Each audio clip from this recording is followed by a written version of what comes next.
இந்த கிரகங்கள்லாம் அண்ட வெளியில் சுற்றிக்கிட்டு இருக்கேன், எப்படி ஒன்று ஈர்த்துட்டு நிற்கிது? இதை உருவாக்கின மனுஷன் ஒருத்தர் இருப்பானா? ஒருவேளை இருந்தால் அவன் ஒருவேளை கடவுளா? சமணர்களுக்கும் பௌத்தர்களுக்கும் அனுமான பிரமாணம் கிடையாது, அவன் ஒத்துக்கிற மாட்டான். அதனால தான் பஞ்சபூதங்களில் விண் அவனுக்கு கிடையாது, ஆகாயம் அவனுக்கு கிடையாது, என்ன தொட முடியாது இல்லையா? எல்லாருமே கஷ்டம் வந்தப்போ மேலே பார்த்து ஏன் இப்படி அப்படின்னு கேட்குறானே, ஏன்னா அந்த மாடியில் இருக்கவனையா கேட்குறான். அவனுக்கு எங்கேயோ என்னமோ ஒன்று இருக்குது, அதை நோக்கி அவன் யோசிக்கிறான்.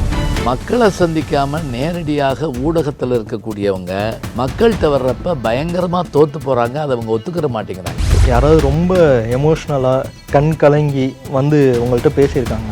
சில பேர் குழந்தையை கொண்டு வந்து கால்களில் போட்டுருவாங்க, நான் பதறிடுவேன். அதாவது அவங்க நெகிழ்ந்து போகிறாங்கங்கிறக்காட்டு குழந்தை தெய்வத்துக்கு சமானம். பெரிய பெரிய கார்ப்பரேட் இதுகள்லாம் முன்னாடி உட்காந்து வேணும்னே சில பேர் பேப்பர் படிப்பாங்க. நான் பேசிகிட்டு இருக்கப்ப ஃபோனில் கத்தி பேசிகிட்டு இருப்பாங்க, முடிக்க போகிறாருங்க அப்படிலாம் என் காதப்பட்டு சொல்லுவாங்க. இல்லாத காலங்களில் அவனுக்கு வேண்டுதல்கள் இருக்கிற வரைக்கும் அவனுக்கு ஒரு கடவுள் கட்டாயமாக வேணும். அது கேட்கணும். கல்லோடு ஆயினும் சொல்லி அழுன்னு ஒரு பழமொழி இருக்குது. பெரியார் கடவுள் இல்லைன்னாரே அப்படின்னு சொன்னால் அவர் எங்கே வரைக்கும் சொல்கிறார் அப்படின்னா, ஸ்ரீபோகரின் சுகாலியா ரோமட்டாய்டு ஆர்த்தரைட்டிஸ், சொரியாட்டிக் ஆர்த்தரைட்டிஸ், சொரியாசிஸ் முழுமையாக குணமாகிறது. தொடர்புக்கு 9994724123. ஜோதிடத்தின் பரிணாம வளர்ச்சி ALP ஜோதிடம். ALPல படிங்க, உங்க வாழ்க்கை உங்க கையில. அப்பவும் இப்பவும் எப்பவும் அதிரடி கலெக்ஷன், சரவெடி செலிப்ரேஷன். வணக்கம், நான் கமல். நம்ம எல்லாருக்கும், குறிப்பாக நான், கம்பராமாயணம், மகாபாரதம், பஞ்சதந்திர கதைகள், ராமானுஜர் வாழ்க்கை வரலாறு, விக்ரமாதித்தன் கதைகள், இப்படி பல விஷயங்களை தெரிஞ்சுக்கிட்டது ஐயா மூலியமாக தான்.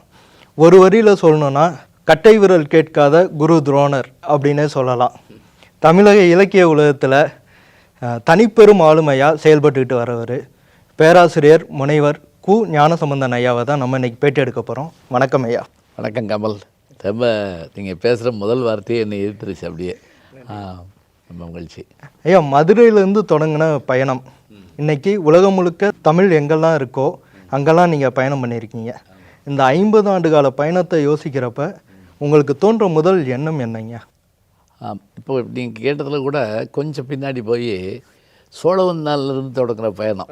அதாவது வைகை கரையோரத்தில் ஒரு பக்கம் ஆறு, இன்னொரு பக்கம் நிறைய வயல்கள், அப்புறம் குட்டி கேரளா அப்படின்னு சொல்லக்கூடிய அளவுக்கு சோழ மன்னர்களே பார்த்து வியந்த ஒரு பகுதி எங்கள் ஊர் சோழவந்தான். அங்கேருந்து ரயிலில் பஸ்ஸில் அப்புறமேலு படிக்க அப்படிங்கிற மாதிரியான நிலை. நான் எனக்கு ஆனால் அடையாளம் நீங்கள் சொன்ன மாதிரி மதுரை தான். இந்த 50 ஆண்டு பயணங்களில் எனக்கான அந்த ஒரு இடம் அடையாளம் அப்படின்னு பார்த்திங்கன்னா, நான் முக்கியமாக எத்தனை தொழில் செஞ்சாலும் பேராசிரியர் அப்படிங்கிற ஒரு விஷயத்தை நான் ரொம்ப பெருமையாக கருதுவேன். அது எனக்கு கிடைச்ச ஒரு மாபெரும் அடையாளம் அப்படின்னு வச்சுருப்பேன்.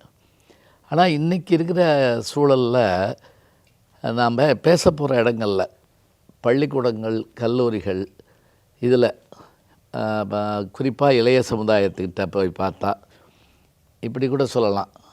அதாவது 2000க்கு பிறகு பிறந்த பிள்ளைகள், அவங்க அந்த பிள்ளைகள்கிட்ட என்னுடைய அந்த படிப்பு, பேராசிரியம் அதெல்லாம் காட்டலாம் நான் ஊடகத்துறையில் என்னவா இருக்கேன் அப்படிங்கிறத அவங்க நோக்குறாங்க. இப்போ நான் ஒரு அம்மாவுக்கு பிச்சை போட்டுறேன்னு வைங்களேன், வாங்கினோடனே நீங்கள் நல்லா இருங்கன்னு சொல்ல போதுன்னு நான் நினைக்கிறப்ப, நீங்கள் அந்த நாடகத்தில் ரொம்ப அருமையாக நடிக்கிறீங்க அப்படின்னு சொல்லுது. அது எனக்கு ஆச்சரியத்தில் ஆச்சரியம். அது உணவுக்கு பணம் வாங்குதா அல்லது ரீசார்ஜ் பண்ண பணம் வாங்குதான்னு எனக்கு தெரியல. அதுகிட்ட இந்த இது ஒரு இந்த 2000க்கு பிறகான மாற்றம் உலகம் 2000 வருஷம் சந்திக்காத மாற்றம்னு நான் கருதுகிறேன். ஒரு இது வரைக்கும் நம்ம பார்த்துக்கிட்டு இருந்த பிம்பங்களை எல்லாம் வேறு மாதிரி வடிவமைக்கணுமோ அப்படிங்கிற அளவுக்கு வந்திருக்கக்கூடிய சூழல் தான்.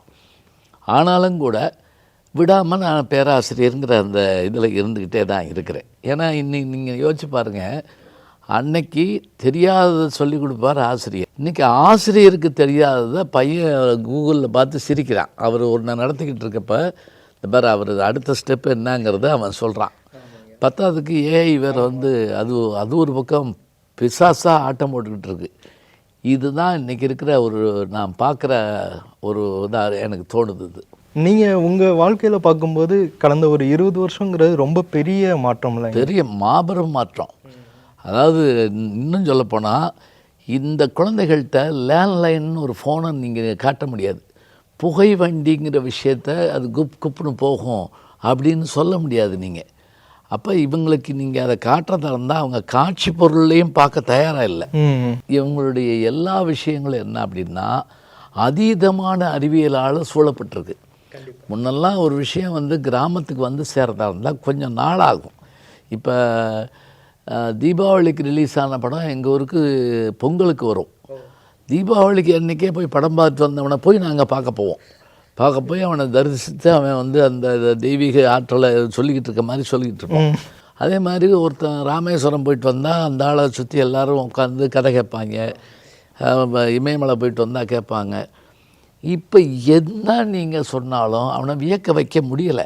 இன்னொன்றையும் பார்த்தேன் நான் சமீபத்தில் என்னுடைய பயணங்கள்ல எல்லாம் பார்க்குறப்ப இந்த 10 வருஷத்துக்குள்ளே பெரும்பாலும் அமெரிக்காவுக்கு நம்ம வந்து டிரான்சிட் எடுக்கிறதா இருந்தால் இப்போ நம்ம ஊரில் சொல்லணும்னா நீ அங்கே போய் தஞ்சாவூரில் போய் வண்டி மாறி போறியா அப்படின்னு சொல்லுவோம்ல, அப்படி இடத்துல முன்னெல்லாம் பெரும்பாலும் இந்தியர்கள் தமிழர்கள் குறைவாக இருப்பாங்க. இப்போ மஞ்சள் பையை பிடிச்சிக்கிட்டு கட்டைப்பை வச்சுருக்காங்க. அவன் பாட்டுக்கு கேட்டு அப்படின்னு சொல்லி பிரிஞ்சு ஒரு போயிட்டு ஒரு ஆள் 2 ஆள் இல்லை, கும்பல் கும்பலாக போயிட்டு வந்துட்டுருக்காங்க. இவங்க எல்லாரும் எல்லா இடத்துலையும் பயணப்படுற அளவுக்கு ஒரு பெரிய மாற்றம் வந்திருக்குது. இது எனக்கு நான் பார்த்துறாத ஒரு வியப்பு தான் இது. ஏன்னா மதுரைக்கு போயிட்டு வந்தவனை வியப்போட பார்த்ததுன்னு நான் தான்.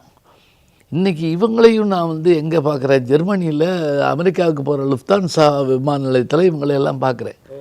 அப்போ நம்மூர் மக்கள் தான் அவங்க எல்லாமே. எங்கேருந்து எங்கே வந்துட்டாங்கங்கிற விஷயத்த பார்க்குறோம். அப்படியே அது ஆச்சரியமாக தான் இருக்குது எனக்கு. உலகமே ரொம்ப சுருங்கி போச்சு அப்படியே. ஐயா, நீங்கள் உங்கள் பயணத்தில் வந்து ஆயிரக்கணக்கான மேடைகள் பார்த்துருப்பீங்க.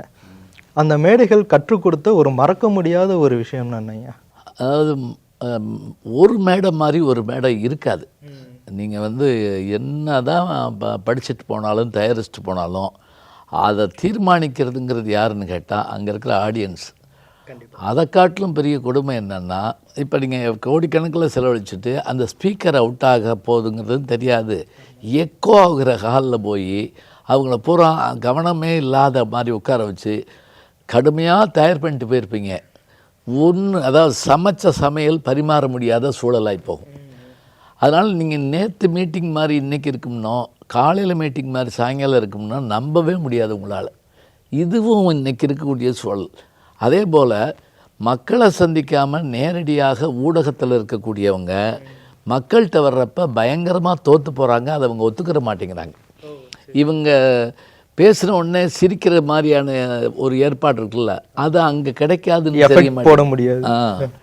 இங்கே சென்னையில் ஒரு நாடக இவங்க வந்து மதுரையில் நான் சொல்கிறது ஒரு 25 வருஷத்துக்கு முதல்ல அப்படி நாடகம் போடுறாங்க. மதுரை மக்கள் நாடகம் பார்த்துட்ருக்காங்க. அரங்கத்துக்குள்ளே தான் ராஜாமத்தே மட்டத்தில் ஒரு கல்யாண வீட்டுக்காக ரொம்ப நேரம் உட்காந்து பார்த்தாங்க. அவங்களாம் பேசிக்கிட்டு தான் இருக்காங்க. சரி நாடகம் தொடங்க இப்படி பேசிக்கிட்டே இருந்தேன். என்னன்னா அவன் பூரா அப்செட் ஆகி போயிட்டான். நாங்கள் நாடகத்தை நடத்துகிறோங்கிறாங்க. என்ன தெரியுங்களா, அவங்க வந்து இவங்களோட கனெக்ட் ஆகவே இல்லை. அவங்க என்ன நினச்சிட்டாங்கன்னா இது எல்லாருக்கும் போய் சேரும் அப்படின்னு நினச்சிட்டாங்க. இதனால் ஒவ்வொரு நாளும் ஒரு புது விஷயமாக மாறிக்கிட்டு இருக்கு. போன தலைமுறை இதில் வந்து ஒரு 10 ஜோக் இருந்தால் 10 வருஷம் பழைக்கலாம். வைரமுத்து எழுதுவார்ல, ஒரு கறவை மாடு, ஒரு வெட்டருவா, ஒரு முருங்கை மரம், காணி நிலம் இருந்தால் ஒருத்தன் 10 கிலோமீட்டர் சுற்றளவில் 80 வயசில் வாழ்ந்து செத்து போவானாம். இன்றைக்கி அது எதுவும் கிடையாது. இன்றைக்கான இந்த மாற்றங்கள் வந்து இதில் நம்ம தத்தளிக்கிறோம்னே நான் சொல்லலாம். இதில் இந்த வெற்றிகரமான பேச்சாளர், விறுவிறுப்பான பேச்சாளர், நத்திங், அதெல்லாம் ஒன்றும் கிடையாது. ஐயா, அப்படி மக்களை சந்திக்காமல் நேரடியாக மேடைக்கு வந்தவங்க அங்கே பட்ட அனுபவம் ஏதாவது இருக்காங்க? நல்லா நான் பார்த்துருக்கேன். நானே அது சில இதில் பார்த்துருக்கேன். அவங்களுக்கு முதல்ல இந்த கேமராவை பார்த்தே பேசி பழக்கம் ஒன்று, லைட்டிங் பார்த்து பேசுகிறது ஒன்று, இல்லாட்டி அவங்க ஒருத்தர் பார்த்து பேசுகிறது ஒன்று. இவங்களை எல்லோரும் வியப்போடு ஒரு 5 நிமிஷம் பார்த்து கைதட்டுறாங்களே தவிர இவங்க எதையுமே கன்வே பண்ண முடியல, கொடுக்கவும் முடியல. அதை நான் பார்த்துக்கிட்டு இருக்கேன். அது கீழேருந்து வந்தால் தான் தெரியும். நம்ம அங்கே உட்கார்ந்துருக்க வேண்டிய நிலைமை என்ன. பாக்கியராஜ் ஒரு படத்தில் சொல்லுவார், எந்த இடத்துல மக்கள் எந்திரிச்சு போவாங்கிற மாதிரி நிலைமை வருதோ அந்த இடத்துல நம்ம வந்து சரியாக ஒர்க் பண்ணலைன்னா நம்ம அவுட் ஆகிடுவோம் பாரு. அதே போல் இந்த இடத்துல கைதட்டு வரும்னு அவர் வந்து ஸ்கிரிப்ட் எழுதுகிறப்பே சொல்லுவாராம். ஏன் அவரை வந்து பெரிய திரைக்கதை ஜாம்பவான்னு சொல்கிறாங்கன்னா அந்த காரணம் ஒரு முக்கியமான காரணம். அதை வந்து தெரிஞ்சு வச்சுருக்கணும்.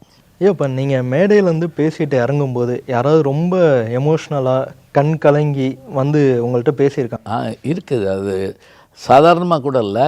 சில பேர் குழந்தையை கொண்டு வந்து கால்களில் போட்டுருவாங்க. நான் பதறிடுவேன். அதாவது அவங்க நெகிழ்ந்து போகிறாங்கங்கிறக்காட்டு குழந்தை தெய்வத்துக்கு சமானம். கொஞ்சம் பயமாக இருக்கும். அதே போல் யார் ரசிகர் யார் இல்லைங்கிறதெல்லாம் நம்ம ரொம்ப கவனமாக பார்க்கணும். வேலூரில் ஒரு கூட்டத்தில் நான் பேசிட்டு இறங்குற போது பட்டிமன்றமாக புத்தகத்தில் உள்ள பேசிட்டு இறங்குறப்ப இந்த கடலை வண்டி இருக்கு இல்லையா, இந்த இதில் அடுப்பு வச்சு கடலை வேக வச்ச கடலை, அந்த வண்டிக்கார ஒருத்தர் அப்படி இறங்கப்போ வந்துட்டார். அவர் வண்டி எங்கே நிற்கிது வந்து என்கிட்ட ஒரு பொட்டலம் கொடுத்தாரு. இது என்னன்னு கேட்டேன். ஒன்றும் இல்லை, நீங்கள் அப்போ நான் ஒரு பத்திரிக்கையெல்லாம் எழுதிட்டு வந்தேன், காலை இதில் எழுதிட்டு வந்தேன்.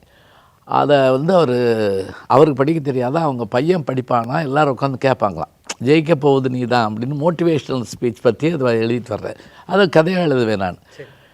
அப்போ அதை வந்து கேட்டுக்கிட்டே இருப்பாங்களாம். இவர் சொல்கிறாரு, நான் வழக்கமாக கடலை விற்கிற பகுதி இது இல்லை, நான் வேறு பக்கம் வைப்பேன். இன்றைக்கி உங்கள் போர்டை பார்த்துட்டு நான் இங்கே வந்தேன், என் பையன்கிட்டையும் சொல்லிட்டு வந்தேன். அவர் நான் ஐயா நேரில் பார்க்க போகிறேன்னு சொல்லிட்டு இந்த கடலை நீங்கள் வச்சுக்கிறணுன்னு கொடுக்குறாரு. அதாவது அன்றைக்கான வருமானம் மாதிரி அந்த கடலை இருக்குது. அதை அவர் எனக்கு கொடுக்குற போது நான் அப்படியே கலங்கி போனேன். இந்த மனுஷனை நம்முடைய பேச்சு ஏதோ செஞ்சுருக்குங்கிறது மட்டும் இல்லை, தன்னுடைய தொழிலில் வர்ற வருமானத்தை எனக்கு கொடுக்கணும்னு நினைக்கிற ஆள் நான் சொன்னால் ஏதோ நம்ம சில வேலை பார்த்துருக்கோம், இப்படியான ஆட்கள் இருந்திருக்கிறோம் அப்படிங்கிற ஒரு சந்தோஷம் எனக்கு இருக்குது. எனக்கு நீங்கள் இப்போ சொல்லும்போது ராமருக்கு குகன் மீன் கொடுத்ததும் கண்ணபிரான் வந்து இறைச்சி கொடுத்ததும் தான் ஞாபகம் வருது. அந்தளவுக்கு உண்மையிலேயே ஒரு நெகிழ்ச்சியான இருக்கு. ஆனால் இதுக்கு நேர்மாறாக பெரிய பெரிய கார்ப்பரேட் இதுகள் எல்லாம் முன்னாடி உட்காந்து வேணும்னே சில பேர் பேப்பர் படிப்பாங்க. நான் பேசிகிட்டு இருக்கப்ப ஃபோனில் கத்தி பேசிகிட்டு இருப்பாங்க, முடிக்க போகிறாருங்க அப்படிலாம் என் காதப்பட்டு சொல்லுவேன். ஒரு தடவை டெல்லியில் தான் நினைக்கிறேன், ஒருத்தன் கீழே இருந்து முடியலை அப்படின்னா, என்னையா முடியலன்னு, இல்லை பட்டிமன்றம் முடியலன்னு சொன்னேன் அப்படின்னு ஏதோ சமாளிச்சுக்கிட்டான்னு வச்சுங்க. இப்போ அவன் வந்து கவனிக்காமல் இருக்கிறதுக்கான காரணமும் இருக்குது, இவன் நெகிழ்ந்து போகிறதுக்கான விஷயங்களும் நம்மகிட்ட இருக்குது. நீங்கள் என்னுடைய யூடியூப் ரெகுலராக பார்க்குறதுனால சொல்கிறேன். இந்த ஒரு பண்ணையார் வீட்டில் ஒரு மகள் இறந்து போக அதுக்கு நான் பாரதத்திலேருந்து ஒரு 13ஆம் நாள் போர்ச்சருக்கத்தை எடுத்து சொல்லியிருப்பேன் பார்த்தீங்களா. அபிமன்யு இறந்து கிடக்கிறப்ப அவனுடைய இந்த மரணத்தை வச்சு நான் அதில் ஒப்புமை சொல்லியிருப்பேன். அதாவது இவன் இறந்து கிடக்கிறவன் யாருன்னு நினைக்கிற, இவன் வந்து இவங்க தாய் மாமா வந்து கண்ணபெருமாத்மா, இவனுடைய அப்பா வந்து உலகத்தை ஜெயிக்கிற அர்ஜுன, இவங்க பெரியப்பா 1000 யானை பலமுள்ள பீமே, இவ்வளவு பேர் இருந்தோம், இவன் செத்து கிடக்கிறான்னா ஏன் காப்பாற்ற முடியல, இதுதான் கேள்வி. இதை வந்து ஒரு மாதமாக பேசாமல் இருந்த ஒருத்தரை வந்து பேச வச்சது இந்த பேச்சு. இத்தனைக்கு நான் ஜோக் அடித்து அவரை நான் ஒன்றும் செய்யலை. அந்த ஒரு பெரிய இது எதுக்காகன்னா, அமெரிக்காவில் நான் பேசி முடித்த உடனே ஏதாவது கேள்வி கேட்கலான்னு சொன்னபோது ஒருத்தர் இருந்துச்சு, ரொம்ப ரொம்ப அசால்ட்டாக கேட்ட கேள்வி. நான் இலக்கியம் படிக்கலை, தமிழ் படிக்கலை, என்ன கெட்டு போனேன், எதுக்கு படிக்கணும் அப்படின்னு கேட்டதுக்கு நான் அதை சொன்னேன். இது ஏன் படிக்கணும்னா, நீ வந்து ப்ரமோஷனுக்காக உன்னுடைய பட்டத்துக்காக இல்லை, மனித மனங்களை வந்து நீ வந்து அசைக்கணும்னா அதுக்கு ஜெயகாந்தன் சொன்ன மாதிரி எழுத்தை ஏதாவது செய்ய வேண்டும் பாரு. எழுத்து வாசகனை கோவர வைக்கணும், வருத்தப்பட வைக்கணும், எரிச்சப்பட வைக்கணும். என்னமா இப்படி செய்யலைன்னு வச்சுக்கோ, அது பேச்சே கிடையாது, சும்மா இருக்கக்கூடாது. அதுபோல் எழுத்து இருக்கணும்னு சொல்லுவாங்க. அதுதான் நாம் நினச்சிட்டு வர்ற விஷயங்கள். நீங்கள் அந்த அபிமன்யு கதை சொல்லியிருந்தீங்களே, நான் அதை பின்னாடி கேட்கலான் இருந்தேன். சங்க இலக்கியங்கள் ஏன் படிக்கணும்னு சொல்லி நீங்கள் அதுக்கான பதிலை முன்னாடியே சொல்லிட்டீங்க. ஏன் உங்கள் பயணம்ங்கிறது ரொம்ப பெரியது, நிறைய மாற்றங்கள் பார்த்துருக்கீங்க, நிறைய விஷயங்கள் பார்த்துருக்கீங்க. வாழ்க்கைன்னா என்னங்க? வாழ்க்கைங்கிறதெல்லாம் என்னென்னா அது எல்லாம் கலந்தது தான் வாழ்க்கை. வெற்றி, தோல்வி, கஷ்டம், நஷ்டம், சங்கடங்கள், மரணங்கள். இப்போ நான் நகைச்சுவைங்கிறது நான் பேசுகிறதா இருந்தால் நான் நகைச்சுவையாக படித்தெல்லாம் நகைச்சுவை பேச முடியாது. நான் ரொம்ப நாளைக்கு முன்னாடி கூட ஒரு உதாரணம் சொல்லியிருக்கேன். மாடு பசும்பால் மாடு பால் தருதுன்னா அந்த மாடுக்கு பால் வச்சு நம்ம பால் கறக்க மாட்டோம். நம்ம வைக்கிறதெல்லாம் வைக்கல், புல், சம்பந்தம் இல்லாத உணவை வச்சு அது பாலாக மாற்றுது. நம்முடைய அனுபவம் பூரா அது மாதிரி சம்பந்தம் இல்லாதது. ஆனால் நம்ம கொடுக்கறதெல்லாம் பாலாக மாற்றி கொடுக்குறோம். அந்த ப்ராசஸ் நம்முடைய மூளையில் ஏற்படுது. இதை இப்படி ஆக்க முடியும், எரிச்சல் வரக்கூடிய விஷயத்தை எப்படி ஹியூமராக மாற்றிக்கலாம்ங்கிறது தான் நல்ல நகைச்சுவை. இன்னைக்கு இருக்கிற ஒரு 20 வயசு பையன் எல்லாத்தையுமே ஒரு உடனடி தீர்வை நோக்கியே போகிறாங்க. அவங்களுக்கு வெயிட் பண்ணுறதுக்கு நேரமே இல்லை. அந்தளவுக்கு ஸ்ட்ரெஸ்ஸாகவும் ஆயிடுச்சு அவங்க வாழ்க்கை, அந்தளவுக்கு ஃபாஸ்ட்டாகவும் ஆயிடுச்சு. அவங்களுக்கு உடனடி தீர்வு தர ஒரு திருக்குறள் இல்லைன்னா அதோட பொருள் அந்த மாதிரி எதுவும் இருக்காங்க? உடனடி தீர்வு இல்லை, அவங்கள ஆழ்ந்து கவனிக்க வச்சா தான் சொல்ல முடியும். எப்படின்னா திருக்குறளில் இல்லாத விஷயம் இல்லை, அது எல்லாம் இருக்குது. அதை உள்வாங்கணும். இப்போ உதாரணமாக இன்றைக்கி மோட்டிவேஷ்னல் ஸ்பீச்சுன்னு சொல்கிறோம். அப்போ அதை அவனுக்கு புரிகிற மாதிரி சொல்லணும். வள்ளுவர் சொல்லிருக்காருங்கிறத பத்திரம் நான் பரிமேலகர் உரையை வச்சு நான் ஒப்பிச்சுட்டு போயிடக்கூடாது. கதை வடிவில் சொல்லலாம். நான்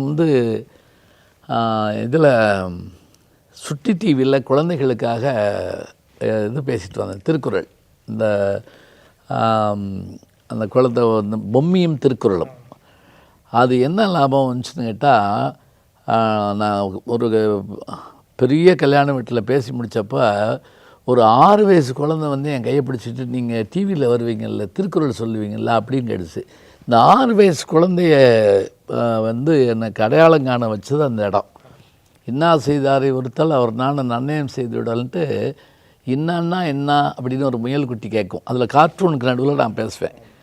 அப்போ நான் உடனே இன்னான்னா துன்பம், இப்போ உதாரணமாக அப்படின்னு நான் கதை சொல்லுவேன்.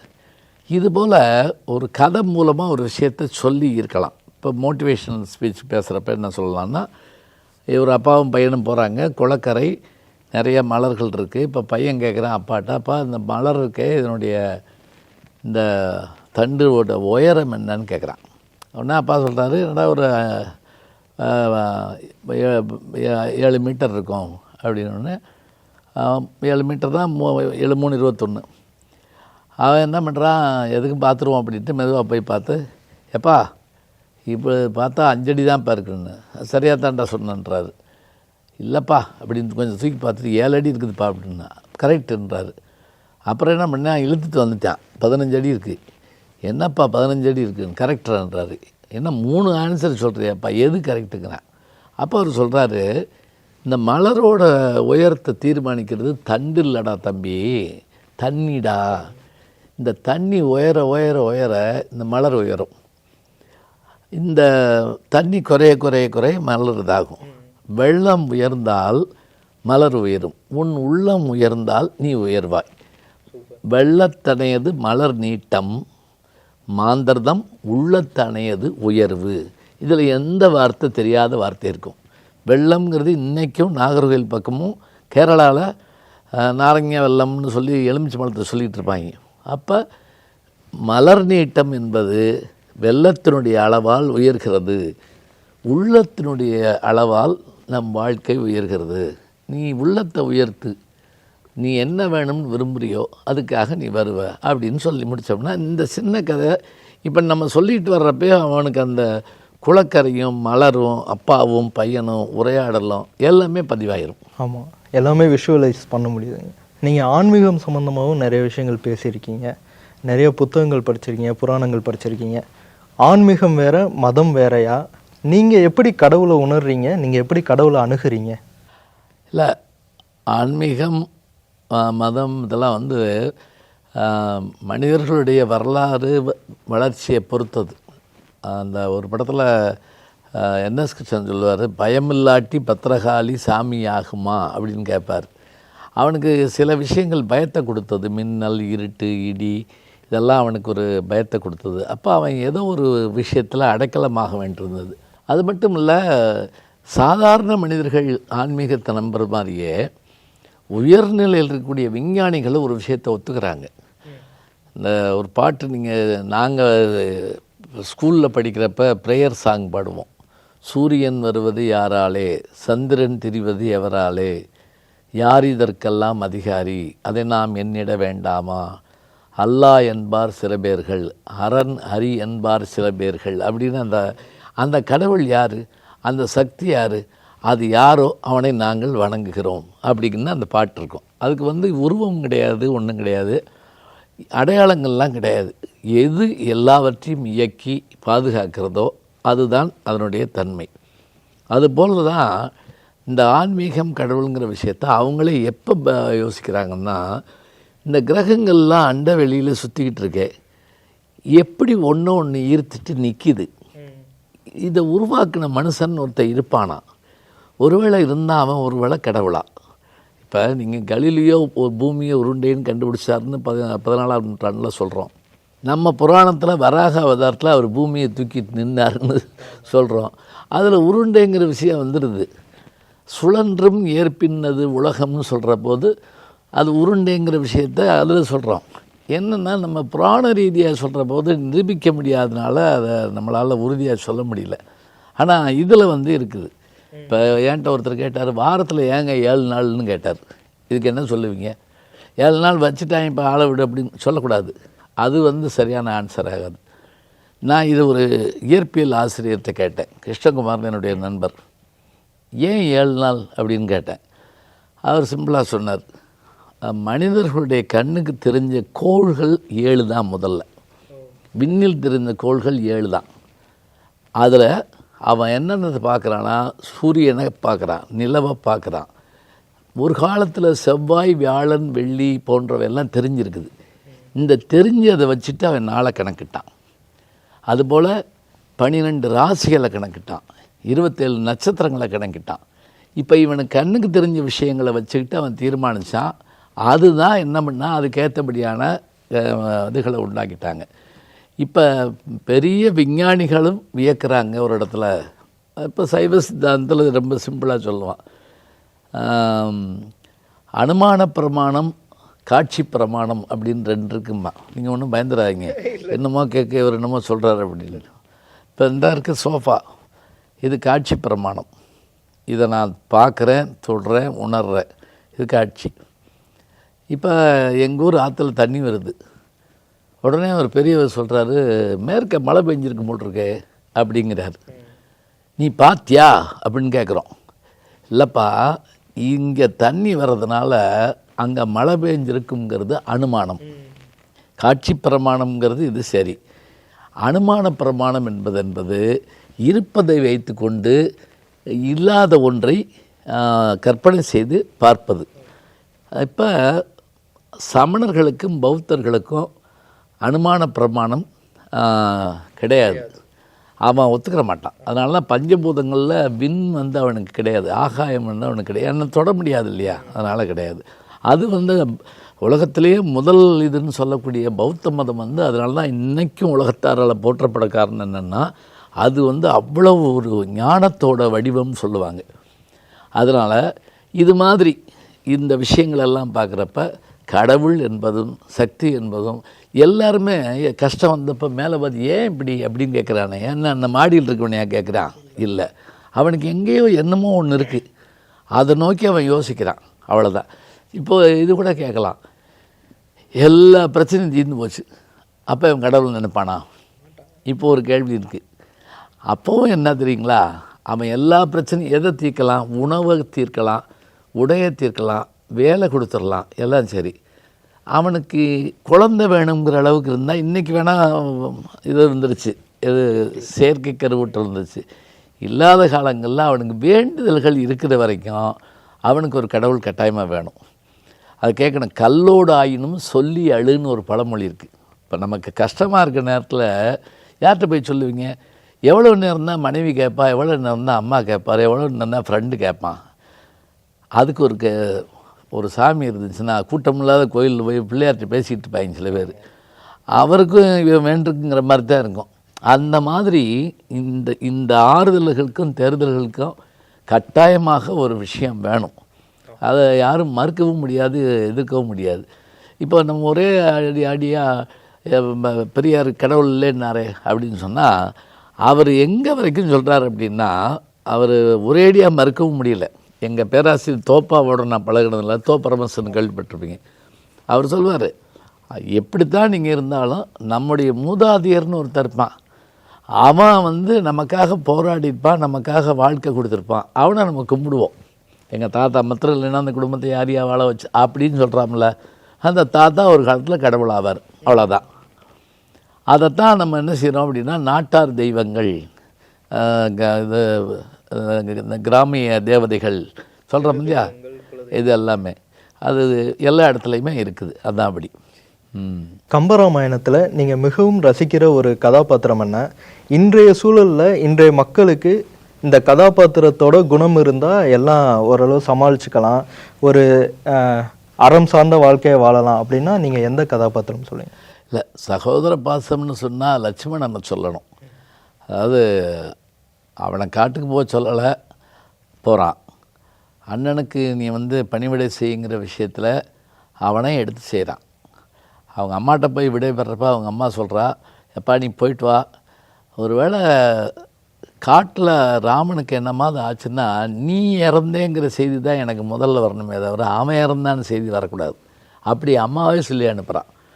அப்படி அவன் அது மட்டும் இல்லை, போர்க்களத்தில் 2 முறை இறக்குறான். அண்ணி சொல்கிற கடுமையான சொற்களையும் பொறுக்கிறான். அப்படியான ஒரு பாத்திரம் நீங்கள் இன்னைக்கு வரைக்கும் இன்னும் சில இடங்களில் ராமன் தப்பு செய்கிறப்ப கூட அவன் கண்டுபிடிச்சு கண்டிக்கிறான்.